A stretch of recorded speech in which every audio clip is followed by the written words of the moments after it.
বন্যা পরিস্থিতি সর্বশেষ জানানোর জন্য সহকর্মী এম এ হামিদ। হামিদ, কি অবস্থা এলাকার বন্যা পরিস্থিতি? আমি দেখতে পাচ্ছি আপনি যেখানে দাঁড়িয়েছেন নিশ্চয়ই সেটি কোনো রাস্তা এবং রাস্তার উপরেও পানি উঠে গেছে। সর্বশেষ পরিস্থিতি কি?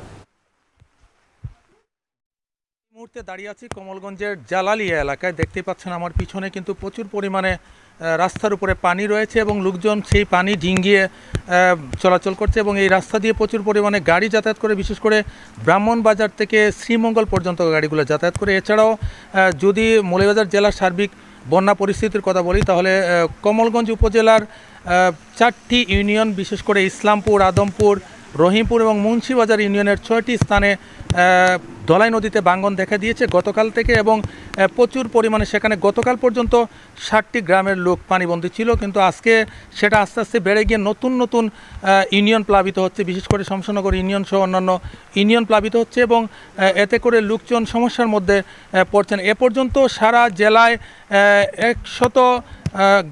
100 গ্রামের উপরে কিন্তু লোকজন পানিবন্দী হয়ে পড়েছেন। এছাড়াও কিন্তু মনু নদীর পানি দ্রুতই বেড়ে চলেছে। এই মুহূর্তে মনু নদীর পানি বিপদসীমার 105 সেন্টিমিটার উপর দিয়ে প্রবাহিত হচ্ছে এবং কুশিয়ারা নদীর পানি বিপদসীমার উপর দিয়ে প্রবাহিত হচ্ছে। পাশাপাশি যদি বলি যে মনু নদীর টিলাগাঁও ইউনিয়নের একটি জায়গা, যেখানে হাজিপুর ইউনিয়ন নামক জায়গাতে ভাঙন দেখা দিয়েছে এবং এই ভাঙনের কারণে সেখানকার 30 থেকে 40টি গ্রাম প্লাবিত হয়েছে। এতে করে সারা জেলার প্রায় 1.5 থেকে 2 লক্ষাধিক মানুষ পানিবন্দী হয়ে পড়েছেন। বিশেষ করে ক্ষতি হয়েছে নতুন আমন ধান যারা লাগিয়েছিলেন এবং আমনের যে চারাগুলো ছিল সেগুলো নষ্ট হয়ে গিয়েছে এবং অনেক জায়গায় কিন্তু আউশ ধান কাটা হয়নি, সেগুলো কাটার জন্য লোকজন প্রস্তুতি নিচ্ছেন, সেগুলো নষ্ট হয়ে গিয়েছে।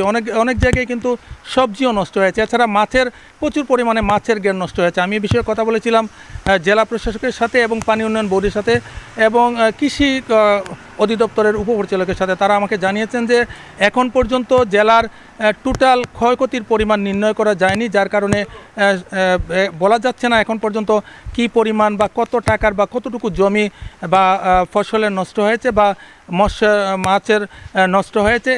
এছাড়াও আমি অনেকের সাথে কথা বলেছিলাম, অনেকে এখন পর্যন্ত কিন্তু আশ্রয়ন কেন্দ্রে লোকজন যেতে পারেনি। যারা বিভিন্ন আশ্রয়ন প্রকল্পে আছেন তারা কিন্তু সরকারি অনুদান পাচ্ছেন না এবং অনুদান না পাওয়ার কারণে মানবেতর জীবনযাপন করছেন। অনেকেই ইতিমধ্যে বিভিন্ন জায়গায় তাদের নিজের পক্ষ থেকে কিন্তু ত্রাণ সামগ্রী দেওয়া শুরু করেছেন এবং সেটা অব্যাহত রয়েছে। এবং গত 2 দিনে বৃষ্টিপাতের পরিমাণ যদি মৌলভীবাজারে বলি তাহলে 360 মিলিমিটার বৃষ্টিপাত মৌলভীবাজারে ইতিমধ্যে রেকর্ড করা হয়েছে। এই ছিল আমার কাছে মৌলভীবাজারে বন্যা নিয়ে সর্বশেষ।